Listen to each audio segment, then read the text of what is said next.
Ahmedabad police lakh કોશિશ કરી લે પરંતુ લુખ્ખાઓ પોલીસથી ડરતા નથી।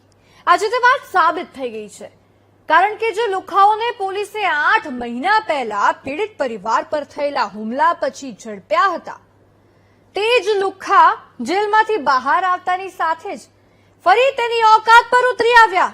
પીડિત પરિવાર પર ફરી જીવલેણ હુમલો કરી નાખ્યો।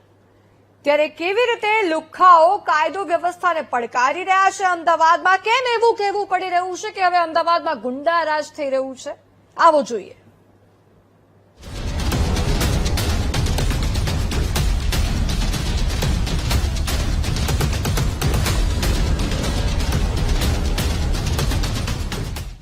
અમદાવાદમાં માત્ર લુખ્ખાઓનું જ રાજ, પોલીસના વાયદાઓ ધાર વિનાની તલવાર, આમ જનતાને લુખ્ખાઓથી બચાવનાર કોઈ નહીં।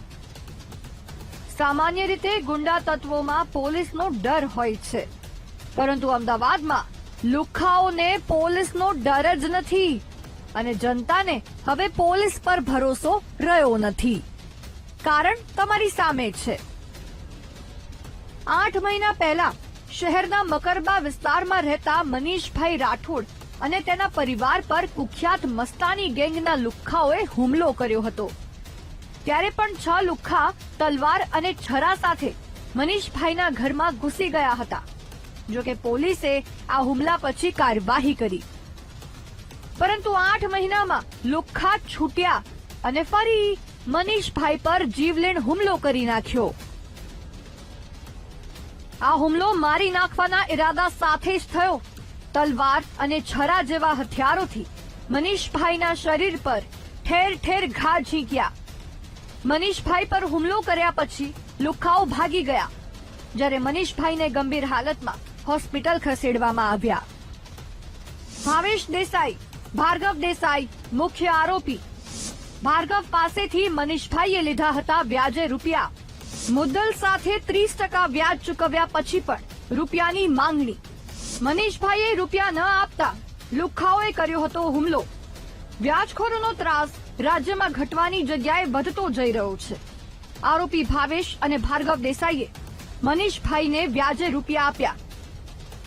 મનીષભાઈએ સમય પર વ્યાજ સાથે રૂપિયા ચૂકવ્યા તો વધુ રૂપિયા માંગ્યા, જે આપવાની ના પાડી તો ઘર સુધી પહોંચ્યા।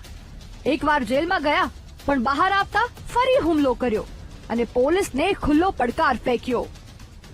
એમાં એવું છે કે 25 તારીખે જે ફરિયાદી છે એ કણાવતી ક્લબની બાજુમાં આપા ખેતા કરીને એક ટી સ્ટોલ છે, એની બાજુમાં ધર્મ ઓફિસ છે, ત્યાં જે ફરિયાદી પોતે ત્યાં આવેલો હતો, જમીન દલાલનું કામ કરે છે એટલે, અને ત્યાં બેઠો હતો। એટલામાં કાળી ક્રેટા અને બીજી વાહન લઈ અને આરોપીઓ, જે ફરિયાદનું નામ છે ભાવેશ બળદેવભાઈ દેસાઈ, દેવરામ અને બીજા 4-5 માણસો આવ્યા। તેમના હાથમાં પાઇપ, તલવાર અને લાકડી જેવા હથિયારો હતા। તેઓ આવીને સીધું જે ફરિયાદી છે એને અગાઉ એપ્રિલ માસમાં આ જે આરોપીઓ છે એના વિરુદ્ધમાં ફરિયાદ કરેલી હતી, તે અનુસંધાને ફરીથી એને હુમલો કર્યો। સવાલ એ થાય છે કે રાજ્યમાં શું કાયદાથી ઉપર ગુંડાઓ છે? કેમ વ્યાજખોરનો આતંક ઘટતો નથી? 8 મહિના શું લોકઅપમાં હુમલાનું પ્લાનિંગ ચાલતું હતું? આવા ગુંડાઓ ખુલ્લા ફરશે તો આમ જનતા કેવી રીતે સુરક્ષિત રહેશે? સવાલ તો અહીં કાયદા વ્યવસ્થાનો જ છે, જેને આજે ભાવેશ દેસાઈ, ભાર્ગવ દેસાઈ જેવા લુખ્ખાઓએ ખુલ્લેઆમ પડકાર્યો છે। તેવામાં આવા લુખ્ખાઓને ઝડપીને જાહેરમાં ક્યારે 3rd ડિગ્રી અપાય છે અને આમ જનતા ક્યારે ભયમુક્ત બનીને શાંતિથી જીવી શકે છે તે જોવું રહ્યું। કેમેરામેન દશરથ ઠાકોર સાથે અનિતા પટણી, BTV ન્યૂઝ, અમદાવાદ।